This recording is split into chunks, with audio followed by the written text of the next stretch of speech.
buah hari. Kita doakan semoga yang lagi sakit cepat disembuhkan oleh Allah Subhanahu wa Ta'ala. Amin. Sebelum kita mulai pembelajaran, marilah kita berdoa dulu yang akan dipimpin oleh ketua kelas kita. Ibtidan berdoa. Bismillahirrahmanirrahim. Rabbi zidni ilman nafi'an wa fahman wa amalan sholihan bi rahmatika ya arhamar rahimin. Amin. Sebagai pelajar yang baik dan warga negara yang baik, alangkah baiknya kita menyanyikan lagu nasional dengan judul Halo Halo Bandung sebagai rasa nasionalisme kita kepada negara kesatuan Republik Indonesia yang akan dipimpin oleh saudara anakku Rahmat. Mari bung rebut kembali dua. Halo, halo Bandung, ibu kota periangan. Halo, halo Bandung, kota kenang-kenangan. Sudah lama beta tidak berjumpa dengan kau. Sekarang telah menjadi lautan api. Mari bung rebut kembali. Baik, tujuan pembelajaran kita kali ini adalah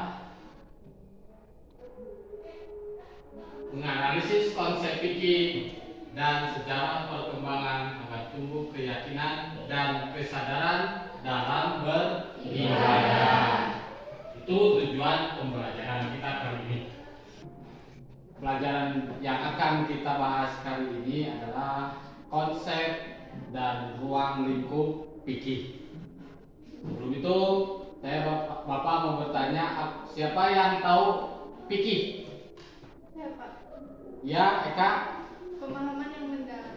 pemahaman yang mendalam. Siapa lagi yang tahu?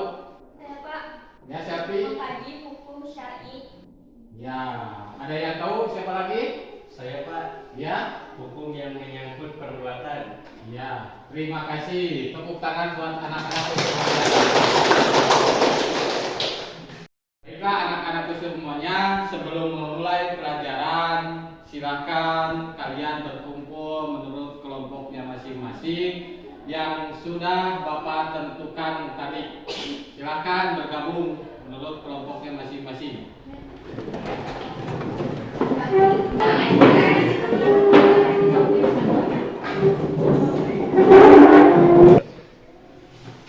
Sudah berkumpul menurut kelompok masing-masing?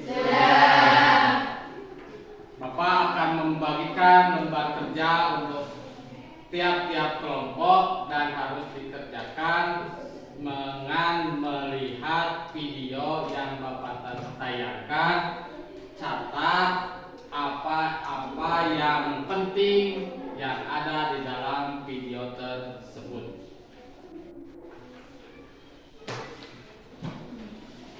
Kalau di Quran tidak ada, hadis tidak ada, berarti otomatis orang tersebut itu sudah ahli dalam bidang Al-Quran. Ahli dalam pikiran ini sebenarnya banyak di fikih. Dalam fikih itu hukum-hukum yang muncul umumnya ini kan bahasan fikih dapat terbagi ke dalam hal yang pertama fikih ibadah berkenaan dengan kemudian fikih amalan berkenaan dengan interaksi yang terjadi antar manusia seperti jual beli, pegadaian, utang piutang, jumlah pinjam, jihad itu mungkin berhubungan dengan manusianya. Ini menunjukkan bahwa Islam sangat memperhatikan manusia bertanggungjawabkan nanti di akhirat. Makanya hal-hal yang berhubungan dengan muamalah juga harus sesuai dengan yang kita. Itu video tayangan pembelajaran yang Bapak tayangkan. Silahkan catat apa yang penting dan nanti akan dipresentasikan oleh tiap-tiap kelompok. Sekarang kerjakan tugas yang telah ada dalam instruksi di dalam lembar kerja.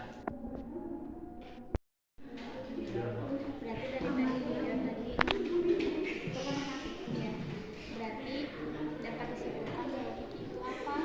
Ada yang tahu nggak? Tadi salah satu bidang keilmuan dalam syariah Islam. Berarti kalau syariah Islam berarti menyangkut seluruh syariah yang ada di Islam bagi seluruh umat Islam. Ada yang pernah dengar tentang Imam Abu Hanifah? Tidak.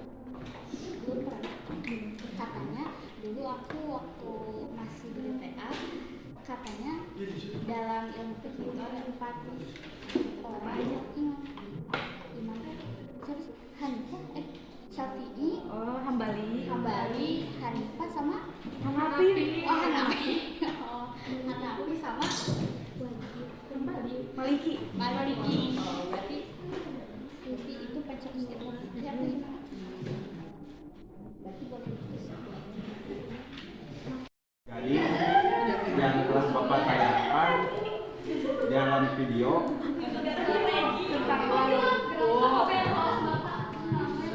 Yang terdapat di dalam ilmu fikih. apa saja? Penjelasan dalam hukum, ya. Hukum yang berkaitan dengan hubungan manusia dengan khaliknya. Kita sudah melihat tayangan video tersebut. Di dalam video tersebut terdapat ruang lingkup fikih. Aku kan sudah mencatatnya. Ruang lingkup yang terdapat pada ilmu fikih adalah semua hukum yang berbentuk amaliyah untuk diamalkan oleh setiap mukallaf. Mukallaf itu apa sih? Kita nggak tahu sih mukallaf itu orang yang sudah balik atau orang yang sudah bisa membedakan mana yang benar, mana yang buruk. Jadi tadi kan ada juga ya beberapa ruang lingkupnya. Apa aja sih kamu? Oh tadi aku nulis sih ada 4 ya di dalam ruang lingkup fikih itu. Nah yang pertama itu hukum yang bertalian dengan hubungan manusia dengan khaliknya yaitu Allah Subhanahu wa taala. Terus yang kedua hukum yang bertalian dengan muamalat. Yang ketiga hukum-hukum munafaah atau pernikahan atau sering juga disebut juga hukum kekeluargaan. Nah untuk yang terakhir ada hukum jinayah atau perdata. Berarti sudah ya hanya segitu. Sudah berarti nanti kita akan presentasi tentang ini. Iya. Video yang kita dapat dari video tersebut yaitu konsep fikih.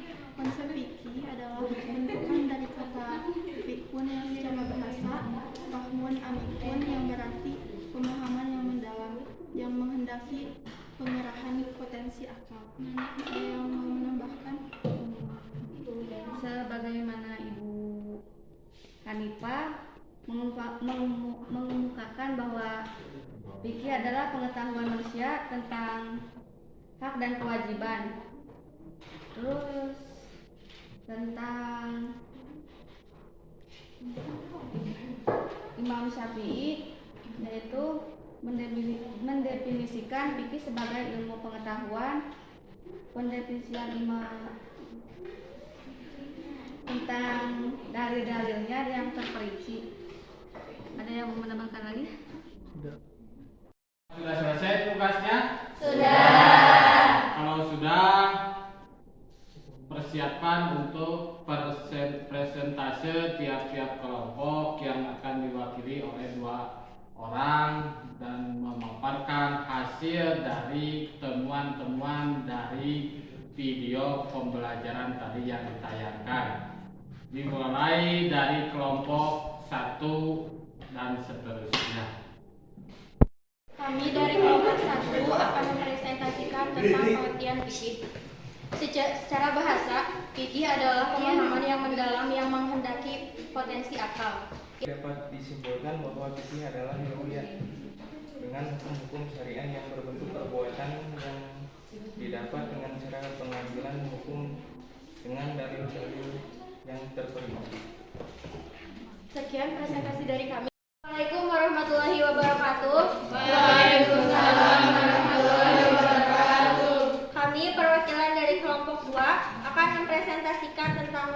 lingkup ilmu fikih. Ruang lingkup yang terdapat pada ilmu fikih adalah semua hukum yang berbentuk amaliyah untuk mengatur hubungan manusia dengan sesamanya, baik pribadi maupun kelompok. 3. Hukum-hukum tentang jinayah. Sekian presentasi dari kami. Mohon maaf apabila ada kesalahan. Wassalamualaikum warahmatullahi wabarakatuh. Waalaikumsalam warahmatullahi wabarakatuh. Assalamualaikum warahmatullahi wabarakatuh. Waalaikumsalam warahmatullahi wabarakatuh. Kami dari kelompok 3 akan mempresentasikan konsep fikih dalam Islam. Kata fikih adalah bentukan dari kata fikun yang secara bahasa fahmun amikun, yang berarti pemahaman yang mendalam, yang menghendaki secara mutlak seluruhnya atau sebagiannya. Materi hukum itu sendiri yang bersifat qat'i maupun yang bersifat ilmi. Sekian. Assalamualaikum warahmatullahi wabarakatuh. Waalaikumsalam warahmatullahi wabarakatuh. Kami dari kelompok 4 akan mempresentasikan tentang ruang lingkup fikih. Ruang lingkup fikih yang terdapat pada ilmu fikih adalah semua hukum yang berbentuk amaliyah untuk diamalkan oleh setiap mukallaf. Mukallaf adalah orang yang sudah dibebani atau diberi tanggung jawab melaksanakan ajaran syariah Islam dengan hukum perdata, yaitu hukum yang mengikat manusia dengan kehidupan sehari-hari dalam berbangsa dan bernegara. Sekian presentasi dari kami. Wassalamualaikum warahmatullahi wabarakatuh. Waalaikumsalam warahmatullahi wabarakatuh. Alhamdulillahirrahmanirrahim. Persentase tiap-tiap kelompok sudah disampaikan dengan menyajikan apa-apa yang telah ditemukan oleh tiap kelompok dari materi yang telah disampaikan di dalam video. Ada yang belum dimengerti anak-anak sekalian? Saya Pak. Apa? Apa maksud dari ilmu taklifi? Hukum taklifi. Hukum taklifi. Hukum taklifi itu ya hukum yang menjadi beban atau tanggung jawab. Apa itu taklifi? Hukum pembebanan. Nah, maka seorang yang sudah dewasa disebut mukallaf karena sudah diterbani oleh aturan-aturan hukum syar'i yang telah ditentukan oleh Allah Subhanahu wa taala melalui Al-Qur'an dan Sunnah atau hadis. Itu taklifi, yaitu hukum pembebanan dan orangnya menjadi dan tanggung jawab. Jadi pengertian fikih itu adalah hukum yang berbentuk perbuatan yang dilakukan dengan cara pengambilan hukum dengan dalil-dalil yang terperinci. Sedangkan ruang lingkup fikih ada 4. Yang pertama hukum yang berkaitan dengan manusia dengan makhluknya. Yang kedua hukum yang berkaitan dengan masalah. Yang ketiga